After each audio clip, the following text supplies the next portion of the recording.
I'm stuck in this cave. I haven't uploaded for months. I've just been sitting here. And, yeah, what's in here? Me and some magma cubes. They're not magma cubes, they're magma blocks. Let's go further down. There appears to be light at the end of the tunnel. And wow, what's this? I'm sure it's very surprising, seeing as what it is in the title of the video. I don't know, I just like being theatrical with this thing. Don't blame me. Anyway, this is a one wide from the looks, because I wouldn't know. I didn't build this, obviously. 3x3 door, that's what this looks like the circuitry for. Not that I'd known that, I'm just a weary adventurer in a cave. And not the person who built all of this. So if we flick this lever, it's remarkably slow, to be honest. Opening sequence. And we appear to be in a jungle. Wow. It's just like Tomb Raider, that game that I wasted lots of time on recently. And yeah, so as you can see, 3x3 door. The opening, closing even, is actually pretty good. But the opening, I know it's a bit slow, but this entire wall is how much space it takes up, which is pretty cool. Like, it's only pretty much the dimensions of the pistons. I think there is a design someone came up with that literally only goes as low as this bottom piston here without this line of observers. And, I don't know, good for them. Because that ain't me. But yeah, I'm happy I got it to this state. And yeah, we should see what's in the treasure chest. I mean, let's get back into character, shall we? The Forbidden Truth by Idendide. And if we open it, DocM77 still hasn't uploaded a new Hermitcraft episode. I mean, I respect him taking a break, and honestly, great inspiration, great YouTuber. Go subscribe to him and tell him you want more gardening videos, because Hermitcraft is cool and all, but gardening is where it's at. In quarantine. So yeah, I'm guessing you'll want a tutorial of this, which is going to be a pain in the ass for me, but you know, I give the people what they want. So, tutorial, here we come. Alrighty, so you're going to start off with a 9 wide area. So this is what the circuitry looks like. Honestly, you could just pause it here and copy this.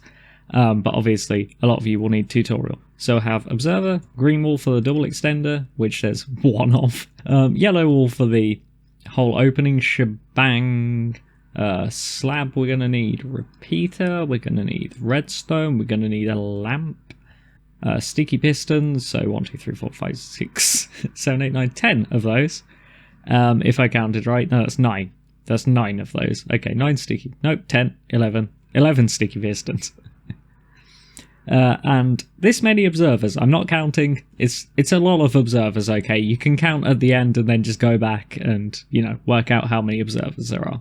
So first off, we're going to have a redstone lamp here, and we're going to do observer, and then we'll just do 1, 2, 3, 4, 5, 6 observers with a block at the end and a sticky piston facing upwards with observer facing outwards. Like so, and there we go, there's our one lonely wall. So I'll actually do the double extender first, because that's like way easier. So above this observer here, then we'll have this, and this will push our block. So I'm using this cool new crimson wood type stuff. And then we'll have a slab coming out of this observer with a repeater that is on, I believe, 4 ticks. Yep, okay, cool.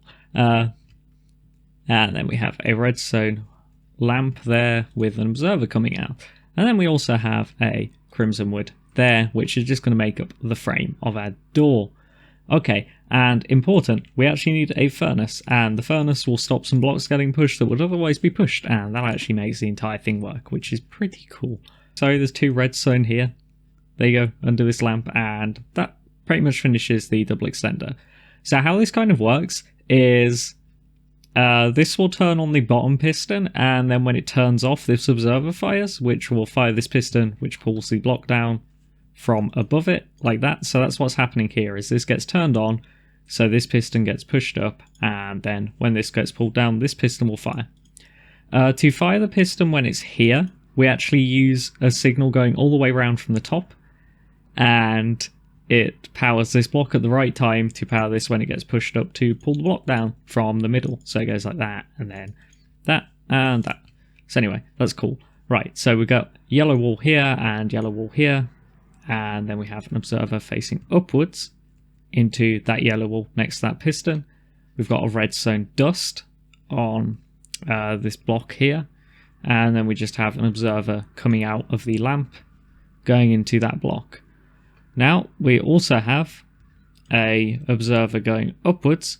Yeah, sorry, we have an observer going upwards and another one going up, and then an observer going sideways into a block into a piston with a block next to it, and then we just keep this observer going upwards once more into a block with redstone on top. And then here we have 3 pistons to push our blocks out into the middle like that. And then above this redstone dust we have an observer going into a block going into 2 slabs with repeaters on them. Right, so from this repeater we have a block going into redstone dust, so you want this to be the same as your door so it blends in, and then that goes into a piston which pushes down a block into the middle, and then we have a block coming out of that. So we have 2 yellow blocks coming out of here with a repeater facing outwards, and this goes into a sticky piston with an observer going down into a block, and then we just have sticky pistons there, and then one on top. And this sticky piston on top gets powered by some weird thing where if a repeater is powering a block above it, like that, like it's that block, when this observer moves down to there, it triggers it and makes it power, even though it's not really powered by anything, which is kind of cool. So yeah, and then finally, we put the furnace in the wrong place. So the furnace is 1 block across from where I put it. Whoops. We have an observer going down from this piston here, and then an observer going sideways into this block here, and that will power the last bit of the double extender to pull this block down 1. So now if we put a lever on this redstone lamp here, we will notice that we have missed an observer before we flick it. So there is an observer going upwards like this, and I don't think it's actually used, so we're going to destroy it and see if it works. Yes, so as you saw, the block got pushed up to here. That's when this observer here is in the wrong place at the wrong time. So this observer here should be at the top facing into repeater when the door is open even. It should be down here when the door is closed, because it only triggers on the opening. So make sure this repeater is facing into the slab like so if the door is closed. If it's open, then the observer should be at the top like that. So if you turn the lever off, there you go, works. And if you turn it back on, works. And I fall down. So yeah, just make sure this observer is in the right place. Again, it should be down if the door is closed and up if the door is open, and then your blocks will go round. So as you can see, 1 wide, pretty compact, pretty cool, bit slow, probably better design out there, but I'm proud that I managed to create this in like a couple of hours. And hopefully you enjoyed the tutorial in the video. Sorry I didn't do a tutorial for the water elevator like I said I would to a lot of people, but that is just a terrible design for an elevator. If you want to go up in water, just go into water going up or down and get out where you need to be. That elevator is weird. Look, here's me working on it, okay? I was working on it. Believe me. I just really couldn't be bothered. It's a really stupid elevator, okay?